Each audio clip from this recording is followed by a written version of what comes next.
as probably most of you know, I'm Bob Cowley, Chair of the Oxfordshire Mammal Group.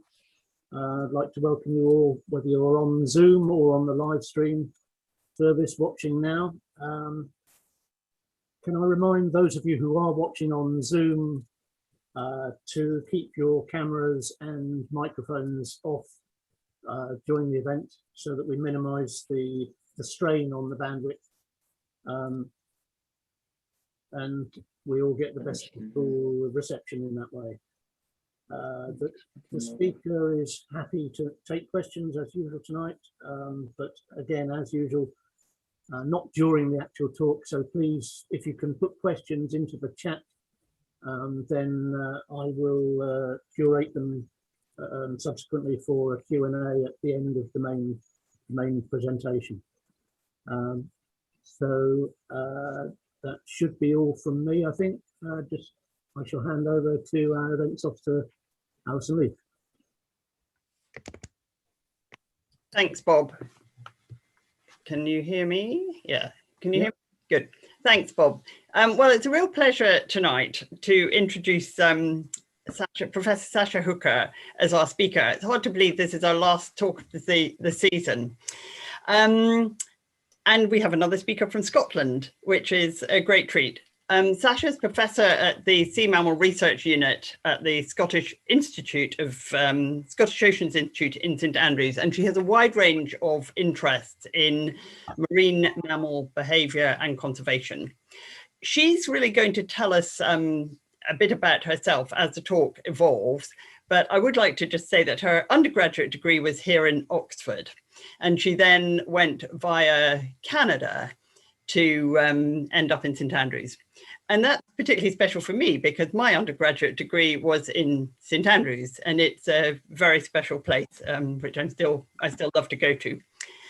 And although it's a relatively small university, it's always punched well above its weight in terms of marine biology. And the opening of this new Scottish Oceans Institute 2 years ago really allowed the university to bring many different departments together in one place and have the sort of world-leading showcase of the work that they do. And we certainly need research into the oceans right at this moment.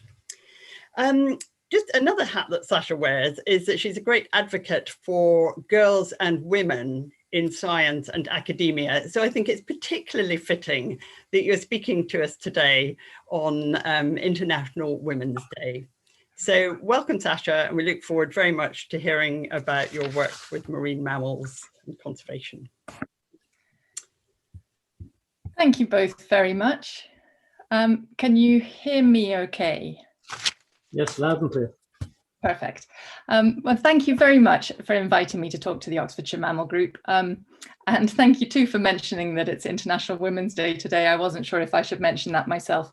I won't be talking about my equality, diversity and inclusion work tonight. I'm just going to focus on my research.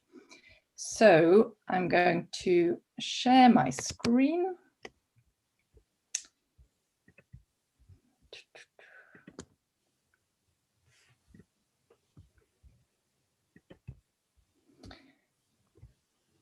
So can you see the screen okay? Perfect. Yeah. So I'm going to tell you this evening about what I think my work tends to span three main themes. I look at the foraging and diving behavior of marine mammals, asking how they're able to do this based on their mammalian physiology. And I look at how their distribution and behavior can inform conservation planning in the oceans. So as Alison said, I'm based at the Sea Mammal Research Unit, which we shortened to the SMRU, which you can see here. And this is part of the Scottish Oceans Institute. So I thought I'd show you, to begin with, a picture of our view from the Scottish Oceans Institute. We're incredibly fortunate that this is the view from our offices. At least this would be the view if we weren't working from home, stuck in lockdown. So the Sea Mammal Research Unit is an amazing group to work with. We're one of the largest marine mammal groups in the world and work goes on in our unit that spans both academic and applied biology, encompassing a range of subject areas that span population ecology, fundamental physiology, behavioral ecology, and bioacoustics, through to the effects of man's activities on marine mammals. Several of us were involved just a couple of years ago in pulling together a book to accompany the Natural History Museum's Whales exhibition. And this book spans sort of whale and dolphin culture, diving physiology, distribution, all kinds of things. So we have expertise in-house that covers a whole range of subjects. We have a captive facility, which can be seen at the top left here, in which we can temporarily house animals for work looking at individual function, diet, and physiology. And we also have an in-house instrumentation group, which works on tools and technology development. And through this group, the researchers have developed sort of novel tags that use mobile phone technology to phone information back from aboard a marine mammal back to the unit, and have developed tags that collect oceanographic data. And that's what I'm showing in the lower left here. This is the track of an elephant seal, and the temperature as that seal made its way across the Drake Passage from the tip of South America to Antarctica. And you can see the changing temperature as that animal moved. Seals are essentially a depth sensor. You know, they'll regularly dive to 800 or 1,000 meters, and so they're regularly taking temperature profiles as they go. And as a last accolade, just to mention here, we were recognized, or the Sea Mammal Research Unit was recognized in 2011 with a Queen's Anniversary Prize for Higher and Further Education in recognition of our work, which was a fantastic achievement. But I want to tell you, at least as Alison said, I want to tell you a bit about how I got into marine mammal research. I suppose I've always been interested in the sea, and I grew up down on the coast in Poole Harbour. I then went to Oxford for my undergraduate degree, and we used to joke that there's nowhere in the UK that's further from the sea than being in the middle of Oxford. But in many ways, that was great. I joined the Sub-Aqua Club, and we went on several trips around to the UK coast. But I suppose because Oxford's right bang in the middle, you tend to visit everywhere. So we would spend weekends in Pembrokeshire or in Dorset or even in Cornwall. And I think one trip we made was up to St Abbs Head. I also joined the sailing club, which gave me a skill that helped enormously later in my career. But I have to say, the major influence on sort of, I suppose, the future direction of my career was the zoology department, and particularly an undergraduate expedition that I took part in, which also became my undergraduate project in the zoology department. We radio tracked and looked at the behaviour and movements of rats in New Zealand. These rats are problematic bird predators there, and this project helped to ensure that population control methods were robust and weren't endangering secondary species. So this project, where we were capturing rats, fitting them with radio collars and tracking them around the forest at night, gave me my first taste really of using tools to look at behaviour, and doing so in a way that benefited conservation science. It also gave me a little bit of experience working with Wild Crew, the Wildlife Conservation Research Unit. And I suppose I saw just how useful radio tracking and technology could be. I was very taken with the idea that we could use instrumentation on animals to monitor their movements and behaviour. So you'll hear in this talk how these things have remained sort of integral to my work. I want to tell you about three aspects this evening. I'm going to introduce you to beaked whales, and particularly to northern bottlenose whales. I'm going to show you some of the new technology that we use to study marine predator behaviour. And I'm going to talk a little more about using marine predator distribution to inform where we put marine protected areas. And I have this slide in the background here just as a reminder, really, to all of us of just how much of our planet, 2/3 of our planet, is ocean and is home to these species. So when we're talking about whales, dolphins, and porpoises, we're talking about the over 80 species of these animals. Now, of the whales, dolphins, and porpoises, these can be separated into the baleen whales on the left and the toothed whales on the right. Among the toothed whales, there are 7 families of toothed whales. So we've got the sperm whales, the physoterids, where there are 3 species, the monodontids, the narwhal and the beluga, the delphinids, or the dolphins, there are 38 different types of dolphins, the fin species of porpoises, the inids and the platanistids, the river dolphins, and then we have the ziphids, or the beaked whales. There are 22 species of beaked whales and counting, and I'll come back to that in a minute. And these tend to be species that very few people have seen or even heard of. And it's quite astounding that there's this number of species in the ocean that people really know so little about.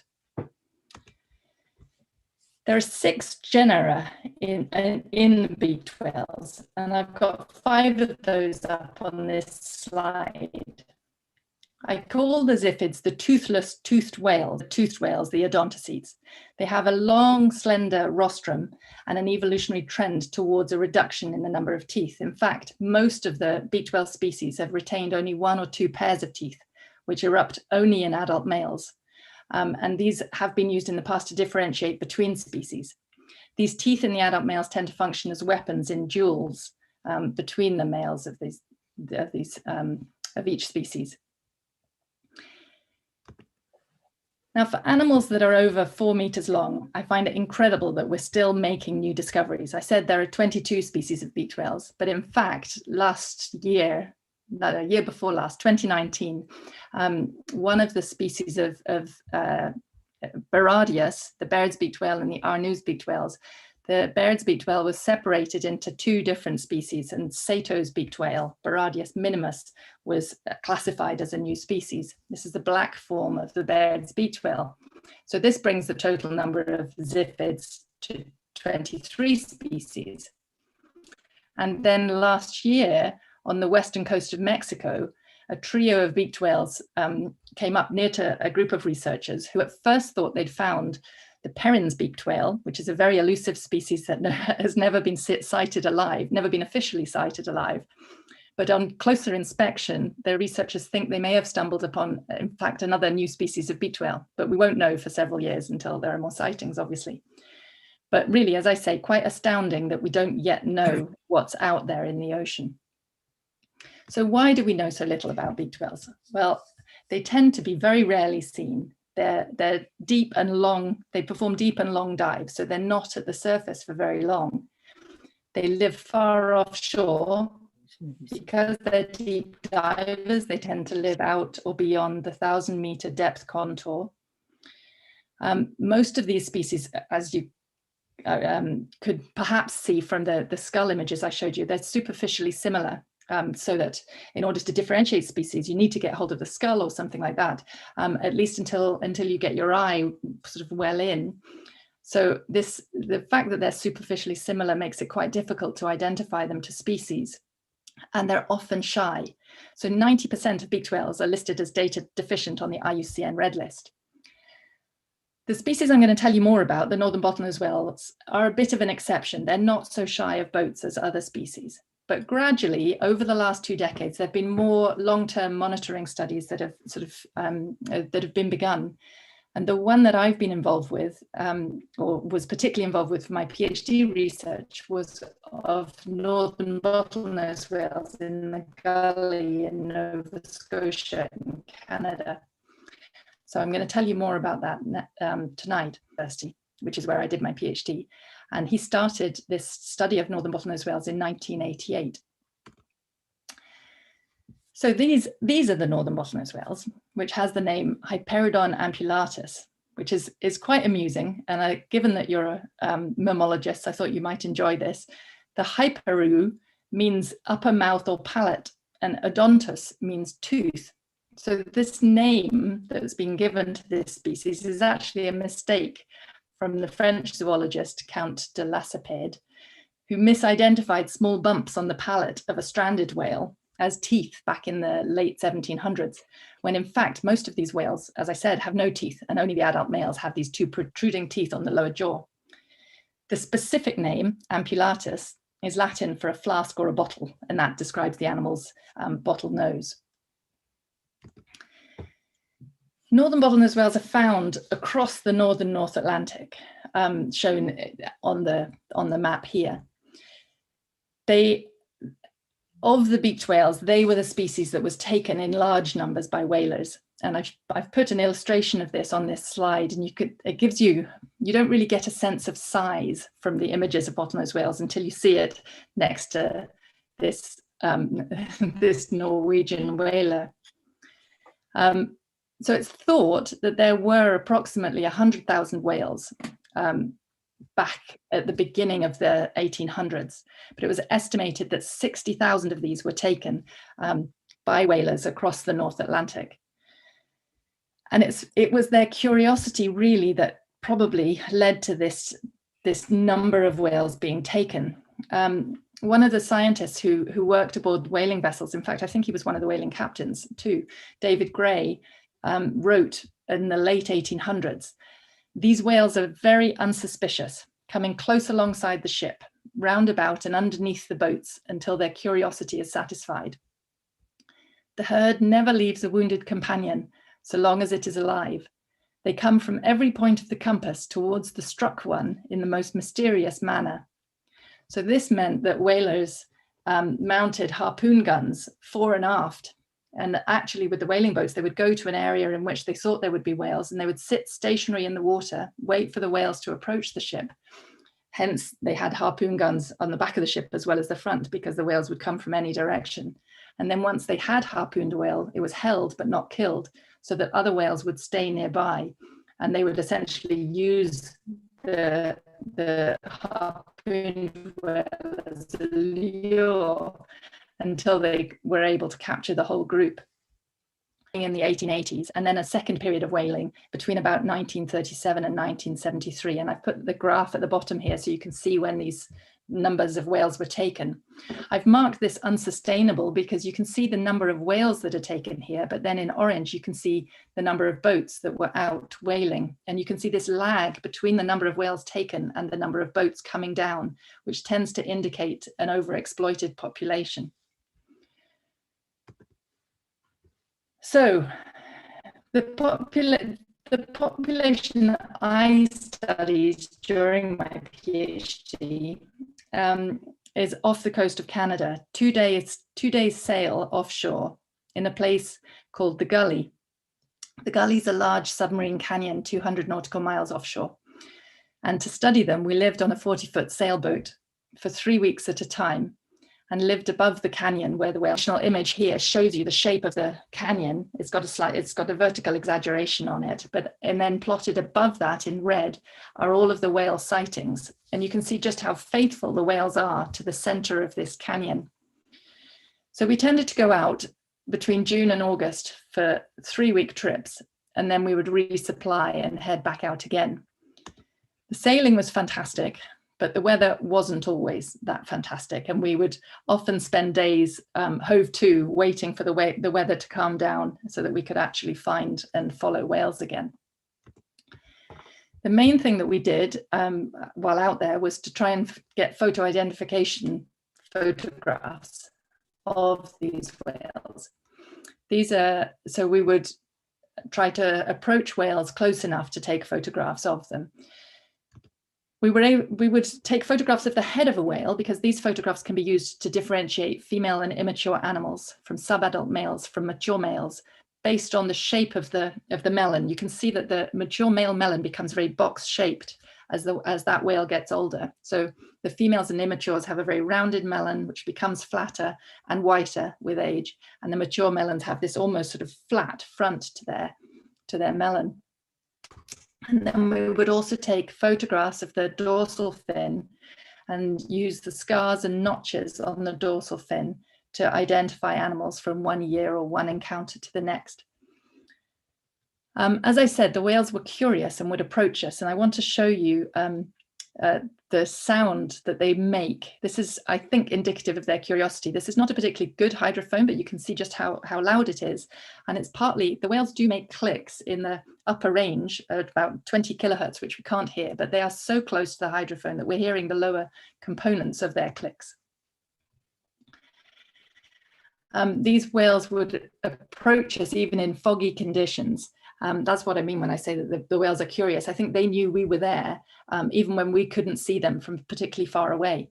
And then they would come and echolocate on the boat. And this is the kind of sound made by their echolocation behavior. So this is them putting a click out and waiting for the echo return, and then using these click trains to sort of home in on what they're particularly listening at.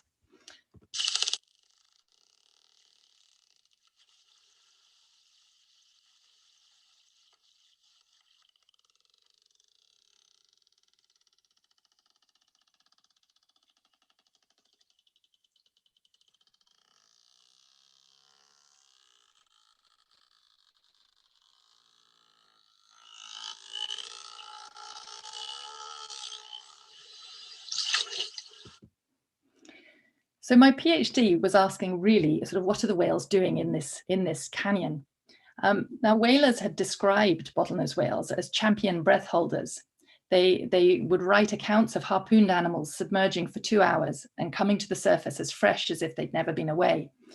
And so we really wanted to put data logging tags onto these whales to record their diving behavior. But getting tags onto whales sounds easy, but there are all kinds of logistical problems associated with this. So in order to get a tag on, you have to think about how you're going to get that tag on in the first place, how to make that tag stick onto the whale that you're putting it on, and how to get the recorded information back. For tags which are collecting data on board the tag itself, you have to get that tag back. And I opted for one of these types of tags at that time, which would be attached to the whale by suction cup. However, and so, yeah, I should backtrack there. And initially, we thought about trying to put this suction cup onto the whale using essentially a long pole. I think it was a pole that you could buy to put to sweep a swimming pool, one of those very long poles with a net on the end of it. But these whales were much too smart. At least the bottlenose whales seemed to see a pole hanging over the end of the boat. And so we had to switch to trying to fire this very unaerodynamic package from crossbow to hit the side of the whale flat enough that the suction cup would stick to the side of the whale. And no one had done this before. At least not with a beaked whale. Very tricky, very, I want to say disillusioning, if that's a word. But we did also have a couple of successes, and this was very exciting. So we would put a tag onto the whale, and I show you a picture of a whale carrying a tag in the center here. After a few hours of collecting data, that tag would fall off. It floated. It had special flotation housing that would float even from sort of very deep depths. And it gave us the first look at the diving behavior of any beaked whale. And we had, I think, 28 hours of data here from 2 individuals. And every hour and a half, making a dive to almost a mile deep. This is 1,500 meters. And so it really was quite astounding that these whales are performing these kind of feats of depth. And of course, the next question was why? Why are they going to these depths? Oh, I should also say the longest dive that we were able to see from this dive record was 70 and a half minutes. So not quite the 2 hours that whalers had reported, although I think there have been longer dives recorded since. So in order to try to ask what these whales were doing down there, I turned to using chemical tracers. So we would collect a biopsy sample. This is a small plug of skin and blubber collected via crossbow. And we would take this sample, there's an illustration in the lower right here, and split it for several different studies. We were looking at the diet of the animals, we were looking at the genetics of these whales, and also at the contaminant levels found in these whales. For the dietary studies, we were looking at stable isotopes and fatty acids, and I'm not going to go into a huge amount of detail here, but just to show you what I mean, the idea behind this is that elements of our food are preserved in our tissues essentially, and so there are certain fatty acids that whales can't form. These are the so-called dietary fatty acids that are traces of what you've eaten, and so we were able to look at these major fatty acids of the whales and compare them with some of the possible food that they might be eating. And that's what's shown in this plot here. It's a principal components analysis looking at the major fatty acids. So it's about, I forget the number, about 16 or so fatty acids reduced to 2 dimensions. And then on this is plotted where the bottlenose whales sit and where these different prey items sit. And so we had a lot of herring and redfish. Those are over on the left-hand side. We have all of the whale samples over in the red circle, and also in that red circle were squid samples of Gonatus fabrizi, which is a type of squid, the adult females and the juveniles. Interestingly, we only had the one sample, but the adult male Gonatus fabrizi is outside of that circle. So it's sort of suggestive that this is indeed the squid that these animals are feeding on. More intriguing to me is that it's the females and juveniles, which led me to wonder whether the gully, the submarine canyon, might be a spawning location for this squid, and that's why females and juveniles are showing up in the whale diet.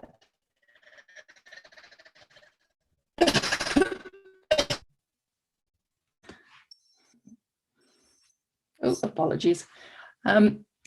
And so a PhD research, we had a National Geographic photographer on board, and some of my research got to appear in National Geographic, which was, I peaked too soon, really.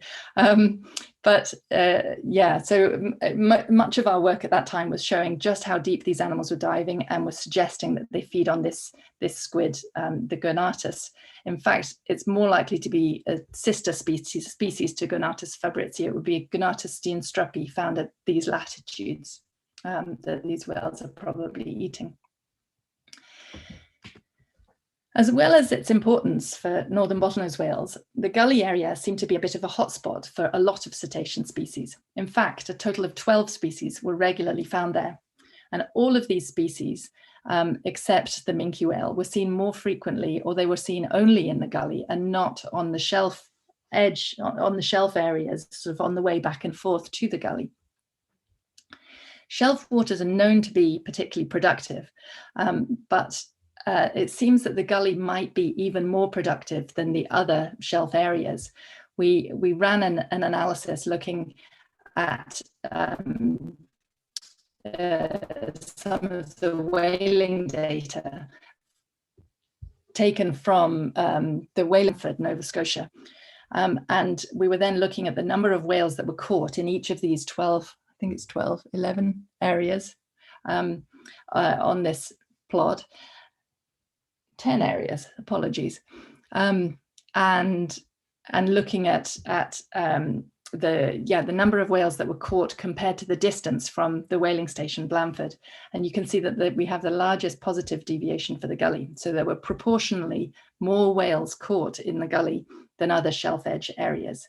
This included all the whale species that were taken. So this is blue whales, fin whales, sei whales, minke whales, humpback whales, right, sperm, bottlenose, killer whales, all of which had been logged. So it seems that the gully is a particularly productive hotspot for many cetacean species. At that time too, we were worried, we were concerned about threats to the area. There were oil and gas leases that were being sold, and there were plans for developing these relatively close to the Gully submarine canyon. So this was raising concerns about exposure to contaminants and interactions with vessels in this area. Other threats as well tend to include interaction and entanglements with fishing gear, and the effects of noise, whether that's sort of chronic ocean noise or acute ocean noise. I'll talk more about noise in a moment. So the gully had actually previously been designated a shipping exclusion zone for one of the first oil fields developed on the Scotian shelf, and it was also a voluntary whale sanctuary in advice to mariners, but neither of these was legislated. So in the past, a lot of ocean conservation planning has been species-based. And this has included sort of recovery planning or take reduction or fisheries regulation type of strategies. And in recent years, this has tended to move towards ecosystem-based conservation. So we protect ecosystems rather than single species. However, our ability to manage ecosystems is not generally all that good. And despite advances, ecosystem modeling is challenging and complex given the nature of ecosystems. So I've put two examples here. These show a food web for the Benguela ecosystem. And it shows a very simple model on the left and a much more complex model on the right. This is, of course, for the same system. However, neither of these is actually likely to be correct. We think that our increased complexity makes them closer to the true system, but it makes it much more difficult for us then to make predictions or to change any of the components of this ecosystem. So despite our increasing sophistication of the models we might come up with, these can suffer when we try to sort of implement them for conservation planning, either from lack of data, source data, or uncertainties within the model itself. So as Callum Roberts has said, this is where I think spatially based conservation can help. Any spatially based conservation doesn't alter ecosystem function, and it allows portions of the ecosystem to remain intact. So these tend to have much greater precautionary potential. We're not trying to manipulate within this system, set aside a wild area of conventional management. It's failure to account for ecological complexity. And as an example of something that sort of only came up recently, there can be hidden ecosystem feedback loops. So this example is the whale pump. The idea behind this is that whales sustain nitrogen productivity in the sort of ocean surface waters. So if we look on the left here, then our phytoplankton, zooplankton will die and they all sink in the ocean. So nitrogen from the surface then sinks. And in order to access or bring that nitrogen back to the surface, whales which are feeding at depth may be taking sort of deep water fishes, and they'll then be emitting feces or urine at the surface, which essentially brings that nitrogen back up to the surface waters. So it's thought that something like this may be responsible for the low numbers of krill in the Antarctic after historic whaling, that actually the removal of whales from that system reduced the productivity for krill species. And so we need to have the predators in that system to fertilize the surface waters and to get more krill. So how do we go about deciding where to put these protected spaces? Now I've suggested the hotspots of abundance. So we're looking at looking for where these places are. But one of the difficulties with looking at marine spaces is that a lot of animals are hidden from view, and actually marine mammals may be one way to access some of this information on where the oceanic hotspots are. They may be an effective illustrator of ecosystem richness and productivity hotspots, because at least we may not see them all that often, but we do see them at the surface. And so they're more easily monitored than some other components of these ecosystems. Of course, it's the interaction between these kinds of maps, and there's just an example illustration here. These maps of species densities and abundances, and the interaction between this and a map of the threats to those species. And it's that interaction that will be crucial to minimizing population vulnerability. The ultimate goal of any conservation effort should be the protection or recovery of the populations. So we need to look at this sort of level, at looking at marine mammal distributions in order to address issues of reserve design and placement. So going back to the Gully area, the Department of Fisheries and Oceans in Canada has indeed designated the Gully as a marine protected area. It was the first marine protected area in eastern Canada. And they've used this approach with the restrictions designed to benefit the whales. And the restrictions include reducing anthropogenic impacts. So that includes ship traffic, underwater noise, and entanglements. And they've prohibited activities that disturb, damage, or destroy any within the marine protected area. And you're not allowed to discharge or dump any substance in there. My supervisor, Hal Whitehead, has been able to monitor the changes in this system since designating the marine protected area. So he was able to look at the whales, look to continue with his mark recapture analysis of the photo identification images, and to find that there appears to be a population trend with no change in the sex ratio. So it looks as if this marine protected area is performing its objective of preventing any population decline, at least of the bottlenose whales in this area. I've told you a lot about the Gully protected area, but what about the rest of the North Atlantic? I told you this species is across the whole of the North Atlantic. Now the population size is generally uncertain. The population structure is unknown, but it looks as if there may be distinct metapopulations. The whalers also tended to find whales in specific areas, and these are marked on this map here. So whales were taken in Moore and Andenes in Norway, in Spitsbergen, in East Greenland, Iceland, Jan Mayen, and the Faroe Islands, in the Davis Strait, and in the Gully. Now, of these areas, actually the whales don't, although they do seem to be faring a lot better in the rest of the North Atlantic. That said, current abundance estimates are patchy, and it seems as if there may be some metapopulation structure, at least in the Western Atlantic. The Gully population appears to be distinct from the Davis Strait population. Much less is known about matters in the Eastern Atlantic. We've tried to have a look at stranding rates as an indicator of population numbers across in the Eastern Atlantic. And I show these here. This is strandings per year. And you can see that the trends in stranding rates appear to be relatively stable for Ireland and the UK. But in the Faroe Islands, there was a major depletion in the Faroes between 1910 and 1990. In fact, there were only 0.4 whales per decade taken at that time.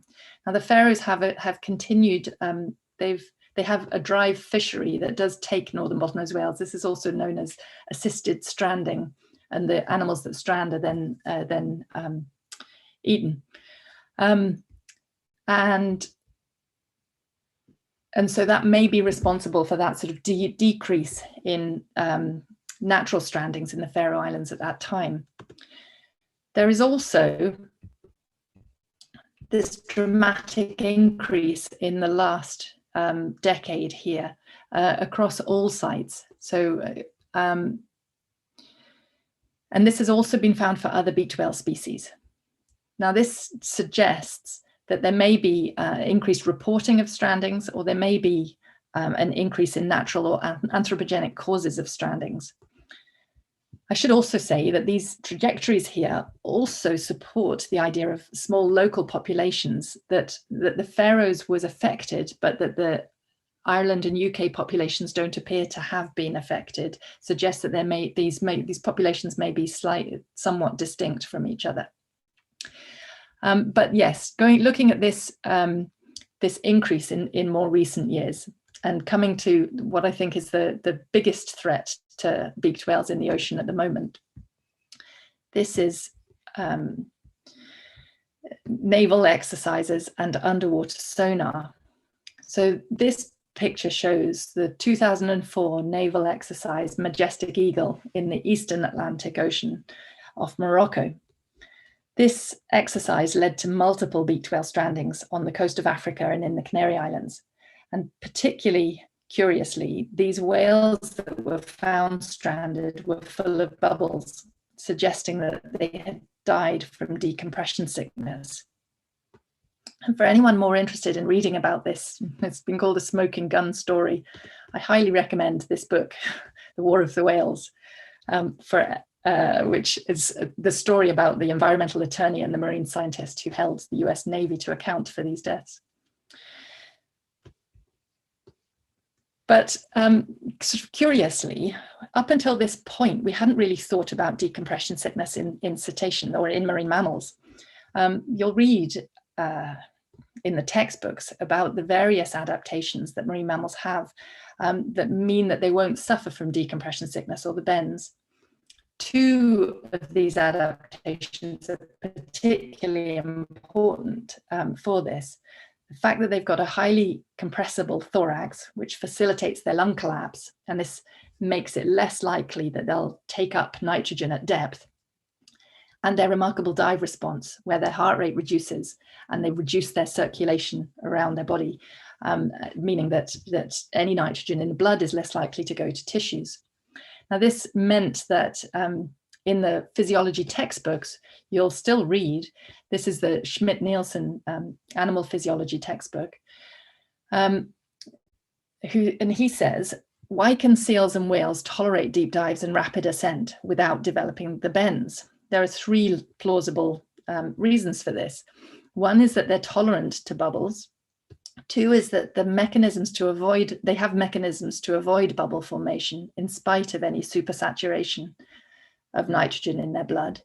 And three, that there's no supersaturation of nitrogen in their blood. And this book goes on to say that the information we have, although sparse, points to the third possibility as the likely answer, that there's no supersaturation in the blood or tissues. However, these beaked whales showing up with full bubbles suggests different here. So we reviewed recent work in line with these possibilities, and I've sort of shown an illustration of what might be going on here. So we think about this. As animals dive, they have inert gas, this is the nitrogen in their lungs, which as their lungs become pressurized, that nitrogen is taken up by their blood. So the source of nitrogen is this inert gas in their lungs. As they then become pressurized, they may then become supersaturated. Their blood may become supersaturated. Then the formation stage, you could have no bubble formation. We could have bubbles, but they don't produce any symptoms, or we could have bubbles that produce symptoms. The asymptomatic bubbles may become spontaneously resolved. The symptomatic bubbles could be acute and fatal, leading to dead animals. And we have seen this around these sort of naval sonar exercises and strandings, or they could be non-fatal, leading to complete recovery or functional recovery of animals. And actually, we're slowly amassing evidence that tends to support that actually the textbooks had it wrong, that these animals may be dealing with supersaturated tissues on a much more regular basis. So it looks as if animals, as I've said, we've seen dead animals. It looks as if animals may also make functional recoveries. That there's work that suggested that there may be dysbaric osteonecrosis in sperm whale skeletons. So suggested other work on stranded animals has suggested that there may be fibrous encapsulation of chronic bubbles. So these are bubbles that don't kill animals, but they cause this fibrous encapsulation of the bubble. Similarly, animals that are bicaught at depth and then brought to the surface are exhibiting bubbles, suggesting that they may be able to get rid of those themselves, and that this act of being caught could be forming those bubbles, and that dolphins that life strand have been observed with what am I trying to say? With bubbles in their blood you can put back to sea, and they've moved away successfully. So it appears that they have bubbles in their blood, but that these bubbles may be non-fatal. So this has sort of changed our thought process in terms of how animals are dealing with decompression sickness, and that actually animals may be managing this on a much more regular basis, rather than in the past where we thought that they simply didn't allow their tissues to become supersaturated in the first place. So the next step in looking at the issue of these these problems with sonar causing these strandings was to ask what's happening in terms of the animal's behavior. And for this, we need to go back to some of the incredible advances in biologging tags recently. So we now have tags that will record the environment, so light, temperature, and conductivity. They'll record aspects of animals' motion, aspects of their physiology, or even aspects of the sort of biological world around them by measuring their hearing or their vision. And one particular tag has been very useful for looking at changes in animal behavior. So a shout out here to the sound and movement tags developed by Mark Johnson, which incorporate position, acceleration, orientation, and hearing in terms of looking at animals' acoustics. And to give you literally a 2-minute brief on sort of how these tags work. In fact, most people, I suppose, are familiar enough now. You'll have seen that your mobile phone can tell what direction it's pointing in. And essentially, that's what these tags are doing. They have accelerometers in 3 dimensions, so they can see how an animal moves forwards, up, and to the side. And this allows us, the image I showed you of the northern bottlenose whale diving was just looking at depth on the y-axis against time on the x-axis. These give you much, much more insight. So as well as this depth and time, you can also see how these 3 axes of the accelerometer change. And you can pick out the sort of upward axis here in blue, which shows you when an animal's pointing down as it's descending on its way to the bottom of its dive, and as that animal is pointing up as it's ascending from its dive. So the idea behind these behavioral response studies is then that we put one of these tags onto a whale, and this is Mark Johnson holding one of his D tags. And this is another beaked whale being tagged here. We then follow the animal. So we tag the animal, we monitor its behavior. We then present an acoustic stimulus or playback to that animal, and then we measure the response of that animal. And these kind of playback experiments have now been conducted on 4 beaked whale species, and all 4 species showed broadly similar results, involving the whales becoming silent and showing an avoidance response. I'm going to show you the study that we conducted on northern bottlenose whales around Jan Mayen. This was conducted by my collaborator, Patrick Miller. And this is showing you the whale's movements here. So the animal was tagged. You see it marked start, this longitude plot here. It's colored by depth. So you can see the animal move, and as it moved up to the top left of this plot, the sonar source was played, and that's marked on here, and the sonar source moved in an anti-clockwise direction. And the inset box shows you what happened to the whale when that source started playing. So the source is these escalating levels of 1 to 2 kilohertz upsweep naval sonar signals. And when the whale first heard them, it would have been near to 100 decibels. The whale turned to approach the sound source. I told you these whales were curious, so that's not that surprising. But as the sound levels were being ramped up, the whale began moving in an unusually straight course and then made a near 180-degree turn away from the source. And then if we also look at what happened to the diving behavior, this is another one of these plots of depth on the y-axis and time on the bottom. And it's superimposed here to show you when the animal's clicking and when it's buzzing. Now, buzzes tend to equal a prey capture attempt. So you can see the animal is feeding. The sound source is played in pink here. The animal then becomes completely silent. There's no more sound after that.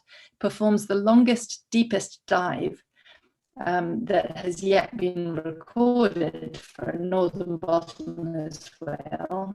This was nearly 2,340 meters depth for 94 minutes. To know the details behind this, but we separated the accelerometry signal into the movements and energetics, and the movements show this change after the sonar signal was played. So basically the whale became more directional after that time. So it stopped feeding and it essentially ran away. Now, obviously the tag is only one whale, but looking at the other whales in the area, we looked at who else was there, and also visually, and both show more or less the same thing. They show a sharp decline in detections of whales after exposure. So on the left is before exposure, this is 24 hours before exposure, and on the right is 6 hours after exposure. And you're really just looking at the color on these. You can see there's much more color track lines showing the acoustic and visual detections. The fact that there were some visual detections means that some whales were still there, just less than there had been, but they were still silent because there were no acoustic detections. So they were not feeding for that time. And as I say, a similar response has been found for all other beaked whales that have been tested, for Bear's beaked whales, Blainville's beaked whales, and Cuvier's beaked whales. And most scary, I think, for people in the UK is that we're seeing these problems on the UK coasts now. So this is data from the Scottish Marine Animal Stranding Scheme, and this is it's available online. It's in their annual report for 2018. And it shows that between July and October in 2018, 118 beaked whales were found dead or in advanced decomposition in countries bordering the Northeast Atlantic. This included 83 Cuvier's beaked whales. So 24 Cuvier's beaked whales washed up in Ireland, 49 in Scotland. There were 8 bottlenose whales washed up in Scotland. And in Iceland, there were 15 live, there were some live stranded bottlenose whales, and these are shown. There's a paper by Grove et al. In Marine Mammal Science that discusses these, and also some dead bottlenose whales and Cuvier's beaked whales. So it appears relatively clear that something happened in the North Atlantic and led to large numbers of animals washing up ashore. So this has been described as an unusual mortality event. This is an atypical event. These whales, the numbers of strandings are far lower than this normally in any year. It involves 3 beaked whale species, and it's highly likely that active sonar operation was involved. In fact, this was the 3rd unusual mortality event in the last 10-year period. At that stage, in 2008, there were 18 Cuviers, 4 sowerbies, and 4 unidentified beaked whales that washed up along the same shores, really, in the UK and Irish west coasts in the first 7 months of 2008. And then in 2014 and 15, there were similar but smaller numbers of animals that came ashore. The military have said that they were operating at that time. It was a NATO-led maritime anti-submarine warfare exercise in the Norwegian Sea. It might have been that, but they say that they were operating under current mitigation protocols, which to my mind makes me wonder if current mitigation protocols are not all that effective and need re-examining. Interestingly, this is a quote from back in 2006 from Roger Gentry at the US NOAA lab. He said, "We're seeing military sonar used in habitats where it's never been used before. Navies have to work closer to shore than ever before.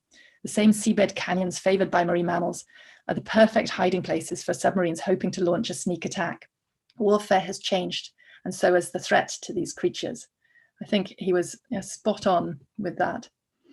And so what can be done really from this? And I come back to questioning really whether marine protected areas could help. I'm not sure they're all of the answer, but could they help with this?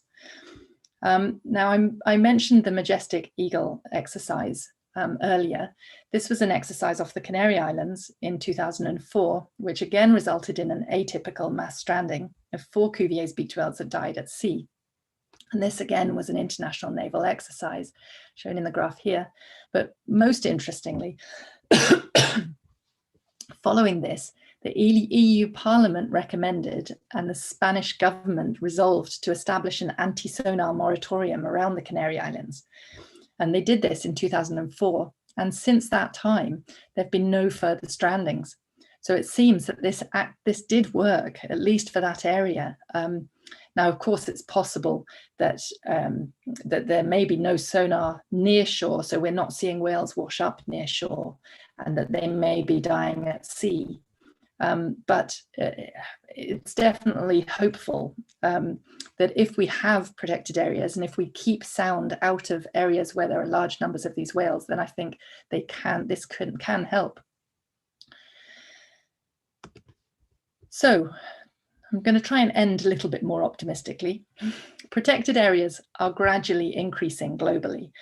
This is a paper back in 2015 in Science, and it's just showing the numbers of, or the percentage of the global seas that have been protected. And you can see it's up to about 10% by their count. E.O. Wilson published a book suggesting setting aside half the planet as permanently protected areas for the 10 million other species which live on the Earth, which I think is very ambitious. I love the idea. International organizations have been a little less ambitious. We were aiming for 10% by 2020, and I pulled this from the Marine Conservation Institute website, showing the current status, and it shows the percentage of the global ocean that's been protected. And this shows that we haven't achieved 10% yet, and particularly not if we look at places that have been implemented versus those that have not yet been implemented. So the color coding on the graph at the bottom here, the blue shows high protection, turquoise shows less protection, green shows unimplemented sites, and yellow is for proposed sites. So we haven't yet achieved our 10% by 2020. There's a new goal on the cards being discussed at the moment, which is 30% by 2030. Although if we haven't achieved 10% by 2020, I think this is also quite ambitious, but that's not to say that we shouldn't be going for this. Another worry is this difference between protected areas and strongly protected areas. And again, look at the color coding here, and it's also shown in the Lubchenco and Grant-Colvert paper above. In this strongly protected areas are the darker blue, and all protected areas are shown. And if we look at this globally, this shows you the spread of these areas. Again, this is from the Marine Conservation Institute website. And you can see there are sort of large areas which are still proposed in yellow, and that there is less of this fully protected area. And the concern has often been raised that these may be little more than paper parks, as in parks that are written on a piece of paper but actually offer very little protection on the ground. However, as I said, I think the ambition here is good, and I think that setting an area up on paper is a first step to then getting the protection area on the ground, but we do need vigilance in terms of ensuring that protected areas that have been established are doing what they're supposed to do. So I was involved relatively recently looking at sort of future scoping for beaked whale work. This is a sort of horizon scanning exercise, and I was involved with several researchers now who are those who are now involved in long-term beach whale studies worldwide. And we ended up making various suggestions. Some of it was for more work on tag-based physiology, looking at energetics of body condition and health. And much of it is sort of recapping what I've told you already. I do think field studies to better understand small-scale habitat use are important. And we have these in the bottom corner here, shown with a camera. They allow us to look at social structure and vital rates of animals and provide that long-term data set that I think is really important. However, we do need better detection methods for large-scale survey work. And this is up in the top, shown in the map here. And one of the problems for beaked whales is this fact that they're not at the surface for very long. And sort of recent work has started to look at other methods that can allow us to more swiftly and more accurately look at beaked whale distribution. And this is to use passive acoustics, so to use bottom-mounted autonomous acoustic recorders. These are recorders that are put on the seafloor and they're periodically retrieved and re-batteried. So beaked whales are vocal for 20% of their time, which doesn't sound great, but this is 2 or 3 times longer than they're visually detectable.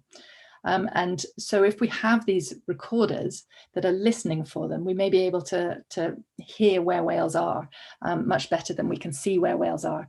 And the clicks that they make are shown in this image here. And you can see that these 3 species, the northern bottlenose whale, the Sowerby's beaked whale, and the Cuvier's beaked whale, can be differentiated from each other using these clicks. So this is actually based on a study down the eastern coast of the US. And I've only shown you one location. This was actually of 6 beaked whale species, but this is one of these passive acoustic detectors that's put in the gully area. And so it detects these 3 species, and you can see that it can monitor them over long periods of time and look at when whales are detected acoustically for these 3 species. So we can look at spatial and temporal patterns in beaked whale occurrence using this type of methodology. So I think we're going to see a lot more of this in future. And then lastly, we can improve our methodology for monitoring energetics, individual body condition and health. There is some work looking at gliding behavior during dives, again, using these accelerometers on tags. If we can measure their glides, we can indicate lipid mass on these animals. We're developing new tools to better understand physiology. And this includes so that we can put heart rate sensors into a suction cup and actually pick up heart rate from diving animals, or to measure other aspects of the diving physiology. We want to be able to quantify anthropogenic impacts, sonar and other noise, and to, as I sort of stressed earlier, to look at mitigation for things like sonar and develop better and more realistic mitigation of anthropogenic impacts for beaked whale conservation. So I'm going to leave it there. I'm going to give you a final word. This is from a paper that came out a couple of years ago. The ocean is not too big to fail, nor is it too big to fix. It is too big to ignore, which I think is fantastic. That's from Jane Lubchenco and Stephen Games in 2019. And just lastly, to acknowledge, I've talked to you about a whole heap of different studies here. Different of these studies have received funding from various sources, and I've worked with a whole cohort of collaborators across much of this. And I want to say a big thank you to all and every one of them. Thank you very much, Sascha. That was an extraordinary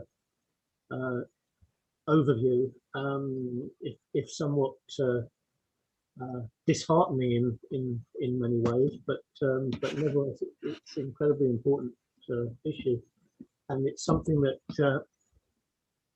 I've been aware of for a long time, and been disappointed that it doesn't get more attention from the world in general. So it's not surprising that a number of the questions that have come in have been concerned with the question of strandings and other deaths, other negative impacts of the anthropogenic world that we are forcing the whales to inhabit. So I might combine some thoughts from myself, but also from Gavin Hageman, who's submitted a couple of questions. So you focused a lot about sonar as an active threat. What about you didn't mention so much or discuss so much other noises. So like general shipping noises, offshore wind farms, and seismic research, perhaps for drilling and oil exploration and that sort of thing. How much do you think those effects are on the same sort of scale, or are they more controllable, or what?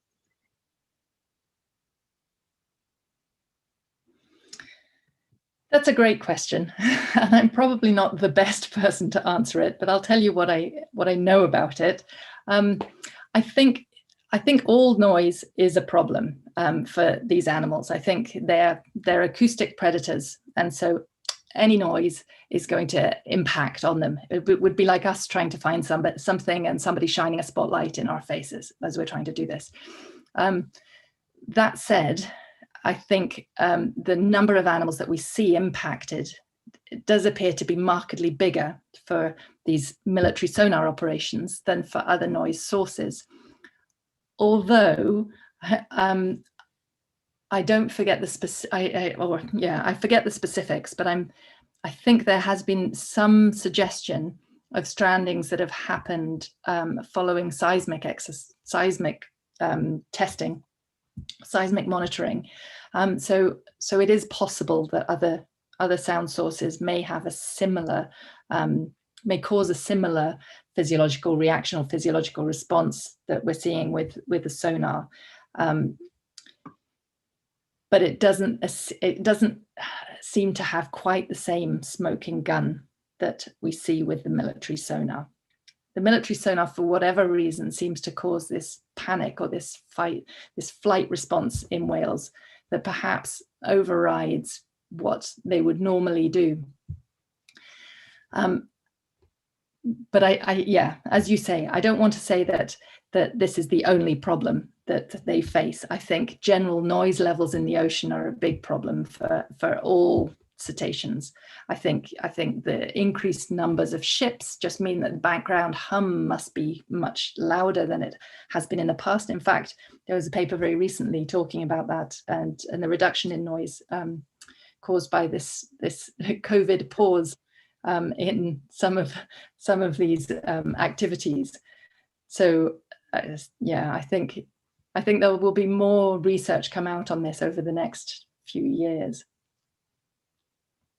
One point that Alison Leaf raised was the question of, would it be the case that if there's multiple sources of noise, that would be more confusing and more deadly, because it might leave them nowhere to go. They might be surrounded or cornered. And hearing your comments about military operations makes me think of that as well, that in one of these military operations, it's likely that there would be several ships simultaneously using sonar, or in quick succession, as it were, and that might add greatly to the confusion. Yeah, I think that's a really good point. I don't know enough about these exercises, to be honest, to know the spatial scale that we're talking about ships operating over and how likely a number of whales would be caught in the middle of multiple ships. But it certainly sounds plausible to me. And yes, I can imagine it would be quite terrifying to have noise sources that you would normally want to run from, but have them on all sides of you. And do you think that in fact might be linked to the Benz effect that you discussed? If they feel surrounded horizontally, they might go too fast vertically. Yeah, Yeah, very much. It's very tempting to assume that that's what's going on, but I don't think we really know enough yet, which is horribly frustrating. We see that animals run, but we don't really see that. I mean, initially when this happened, we thought, okay, animals are ascending too fast. This is why humans get the bends, but we're not really seeing that. And so I don't know that we understand the physiological mechanism that's causing these bubbles well enough yet to say, oh, they're just ascending too quickly. So yeah, that's another, I'm sorry, I'm not able to give definitive answers for a lot of this. I'm just sort of putting questions, answering questions with more questions. That's yeah, entirely understandable. I mean, we're all, and everybody who's tuned in tonight presumably has tuned in because they're curious about these sort of effects, and as you've said already, it's so difficult to research anything in the ocean, but you're obviously making headway gradually. What referring to one element of research that you mentioned in the middle of the talk,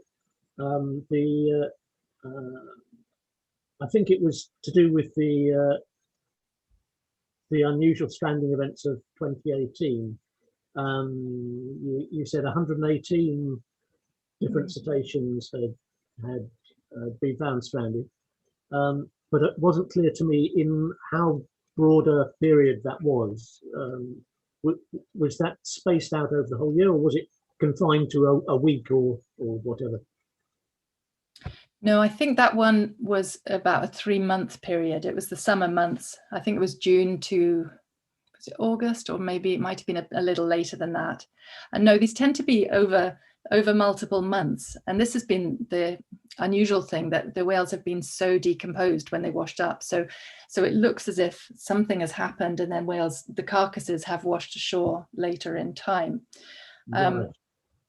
But and the same for the previous one, the one in 2008, I think that was similar. There were carcasses coming ashore over, I think that was even longer. It was 6 or 7 month period. But the numbers are just so much more than we would normally see from one year to another. We don't tend to get this sort of dramatic hike in the number of animals stranding over time. Okay, another point about one of the graphs that you showed. When you said you were showing the effect of the sonar on one particular whale that you're monitoring, and how it first of all dived very deep, but it went completely silent, dived very deep, then it seemed to come back to the surface. So according to the graph, it stayed very silent. I was just wondering, do you know how long that they remained silent and stopped feeding for? No, measurable? No, it's very difficult. The tag fell off before the whale started vocalizing again, and so we don't know how long that period lasted for that one animal. And I believe the other studies, I think, have been similar. And this is one of the problems, just in terms of putting tags on. I didn't really go into this, but when we put data logging tags on, we use a suction cup, and then the tag will only stay attached for periods of hours. It's usually 10 hours. If we're lucky, it might stay on for 24 hours. Generally, I think the longest suction cup tagging that's ever taken place was about 72 hours, but normally they fall off much before that. And quite often now we have a timed release on them too, because we don't want the animal to disappear with a tag. We need to get a tag back to get the data back. The alternative, if we want tags to stay on longer, then we need a mechanism that makes them attached to the whale for a longer period of time. So we need to have some form of barb or something that will keep a tag on the surface of a whale. And then we have to get the data back. And so then we have to start using a satellite system, or for example, the phone tag system, if it's close to a coast, to get the data. And then we can't get the same kind of data. We can't get the same resolution of data. We can't get the quantity of data that we get back from these tags, which when you're dealing with accelerometers is very important, because you want that high frequency recording. And so all of this is sort of all tied up together. The fact that we can only get high resolution data for short amounts of time, or we can get much lower resolution data for long amounts of time. And we're missing that element in the middle there. But that's another area that's being worked on, is development of tags that will stay on for longer and still provide us the data that we need. Yeah. Okay, here's a fundamental question that Sally Gillard has raised. What sort of length of life do these animals have? Oh, that's difficult. I think, and I'm dredging my memory bank here, but I think the whaling records that we have are suggestive of 30, 40 years. In general, I think often live studies or natural studies tend to show slightly longer age spans than the whaling studies, obviously, because the whales were killed before they grew to very old age. So they're probably even longer than that. I'm sorry, it's very ballpark. You probably wanted more specific. And you mentioned that you thought the gully might be a sort of a maternity area, as it were.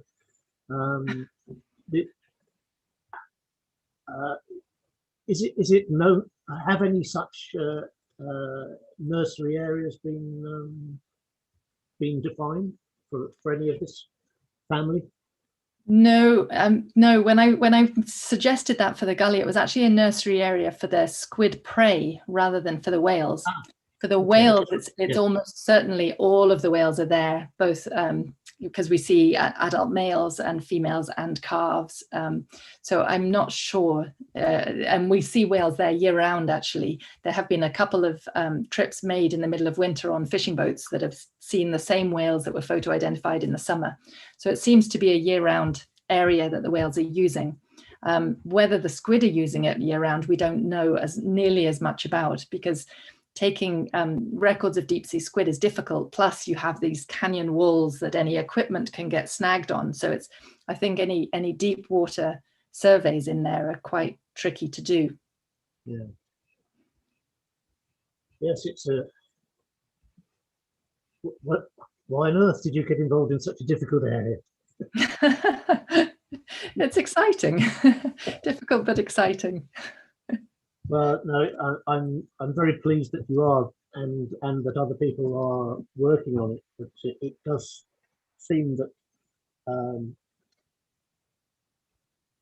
one has to be concerned as to whether it's possible to get information fast enough to have an effect, given the slow motion of politics and so on in creating any sort of safe spaces, protected spaces.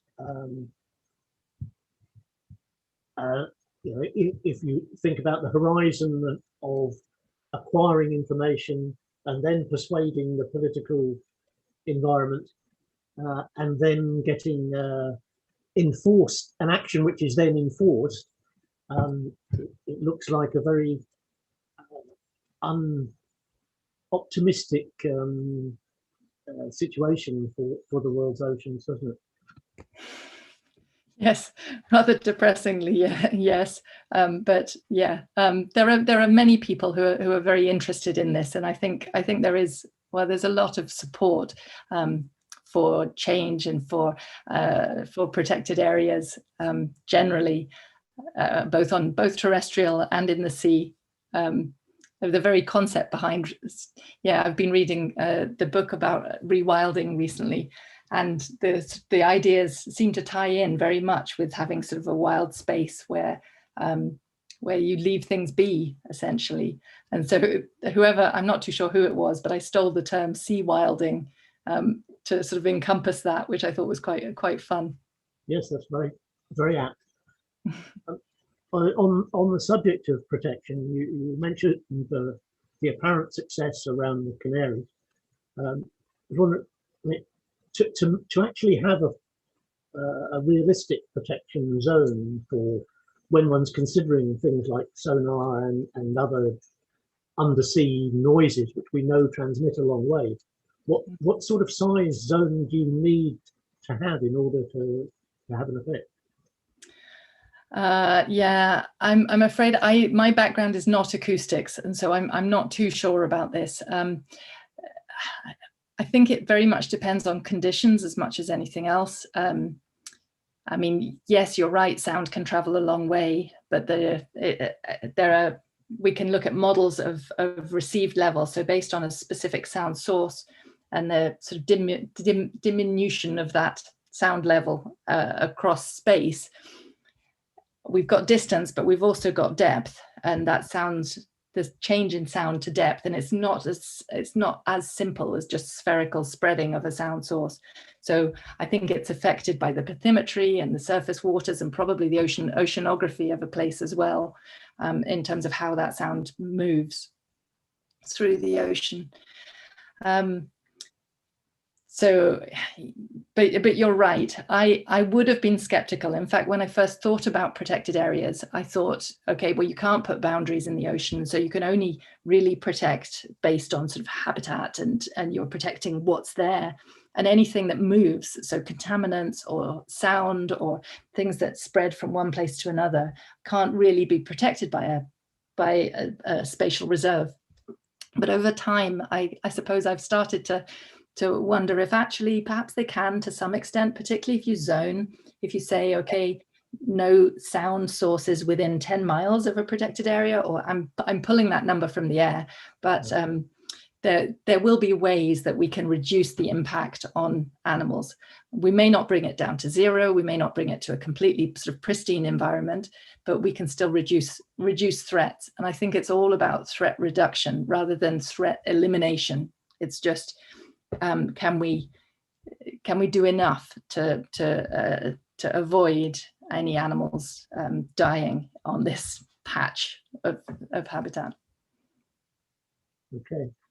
Well, thank you very much, Sascha. A lot of comments coming through in the chat saying what a fantastic talk. Oh, that's really kind of you all. Thank you very much for tuning in and listening. So I think, you know, we're nearly at 8:30, so I think perhaps we ought to get close to wrapping it up. If that's okay with you, Sascha, I think I'll hand on to Alison now. Well, just to echo Bob and what's been coming through in the chat, absolutely fantastic talk. And yeah, I mean, we think terrestrial mammals in Oxfordshire are hard to track down, but certainly they're easy compared to deep sea diving cetaceans. So it really is amazing to see the technology and the methods that you're using and the results that you're getting. And, you know, I think at this time, we're just increasing awareness, gathering data, because, you know, how will we know of marine protected areas where if we don't collect the data? So I think although it's an incredibly challenging area, it's fantastic that you and your colleagues are out there getting this information. And, you know, you've shown us how much you have learned and detected. So really fantastic work. So thank you very much indeed for sharing with us. And yes, we don't think very much about the marine environment in deepest Oxfordshire, but yes, it covers such a large area of the globe that we should be thinking about it more. So thank you very much, Sascha. Fantastic talk. Thank you, Alison and Bob, and for everyone who tuned in. And yeah, hopefully we'll get it up on the YouTube and lots more people can see it, and we can all see it again. You can see it again. So yeah, lots of claps coming. And Claire Cardinal shared something on the chat about a call for paper thing, but I've copied it and I'll email it to you in case you don't get a chance to see that. And there's Andrew can say goodbye. Anyway, yep, I think with no further ado, we'll probably say, yeah, huge thanks. And thanks everybody for joining in, and spring's coming, so you never know, we might get some outdoor activities. And our next event is the AGM on Monday, the 22nd of March. And that's going to be fairly short this year because it'll be online, but we will be launching our at least our pilot study for the camera box, small mammal camera boxes. And so we'll be showing a bit of video and photos of Heather's work and looking for volunteers. So thank you very much, everybody. Thank you. Good night.